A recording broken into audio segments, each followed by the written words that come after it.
حکم پہلے باپ کا مانو، خدمت پہلے ماں کی کرو، شریعت کے ضابطے بتا رہا ہوں۔ اماں خدمت زیادہ کرتی ہے بچوں کی۔ اب میں اکثر مثال دیتا ہوں، میں کہتا ہوں جب گلے میں اماں پاؤڈر ڈال دیتی ہے نا، بچے کو نہلا دہلا کے خوشبو لگا کے بڑا پیارا، اس وقت وہ بیٹا بھی ہوتا ہے، پوتا بھی ہوتا ہے، بھتیجا بھی ہوتا ہے، بھانجا بھی ہوتا ہے، اور جب پیشاب کر دے پھر کس کا ہے؟ ماں کا۔ اور جب تک ہنستا ہے مسکراتا ہے پھر وہ سب کا ہے، اور جب رونے لگے جی تو ابا جی آپ تو بعد میں تو آپ بڑے سگے بن گئے، تو اب آپ تھوڑا مہربانی کریں نا، کبھی کبھی آپ بھی ذرا اس کا پیشاب اپنے گلے میں برداشت کریں، تھوڑا آپ بھی شوق کریں نا جی، مالک تو آپ ہیں، ولدیت تو آپ کے لکھی جا رہی ہے، ڈیٹیل تو آپ بتا رہے ہیں کہ میرے نام پہ درد ہے ہر چیز، تو یہاں بھی تھوڑا خیال کرو۔ حکم پہلے باپ کا ماننا ہے، خدمت پہلے ماں کی کرنی ہے۔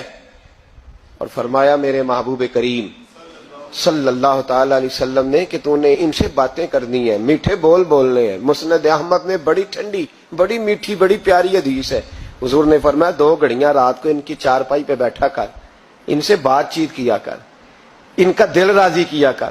فرمایا اگر تو انہیں خوش کرنے میں کامیاب ہو گیا، رب تجھے 2 حج اور 2 عمرے کا ثواب عطا فرمائے گا۔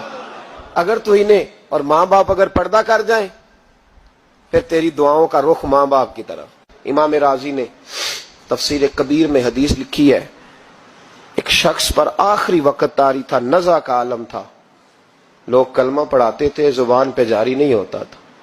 ان حدیثوں کو روز یاد کیا کرو، روز ماں باپ سامنے آئے تو ان حدیثوں کو ذہن میں لایا کرو۔ کلمہ اللہ کا ذکر ہے، زبان پہ جاری نہیں ہو رہا کلمہ، لوگ محبوب کریم علیہ السلام کے حضور ہے، یا رسول اللہ بندہ مسلمان ہے پر کلمہ نہیں جاری ہوتا۔ حضور نے یہ نہیں فرمایا کہ دیکھو لکنت تو نہیں، کوئی مشکل تو نہیں، کیا مسئلہ ہے، دعا کرتے ہیں۔ فوراً امام راضی نے لکھا ہے نبی پاک نے فوراً فرمایا پتہ کرو اس کی ماں زندہ ہے؟ یا رسول اللہ ہے۔ فرمایا بلاؤ۔ اماں آئی بڑی پریشان، 2 گلیاں چھوڑ کے رہتی ہے۔ فرمایا تیرا بیٹا ہے؟ تو ماں نے مصطفیٰ کا چہرہ دیکھا تو رو پڑی، کہنے لگی حضور میرا ہی ہے۔ فرمایا تو ناراض ہے؟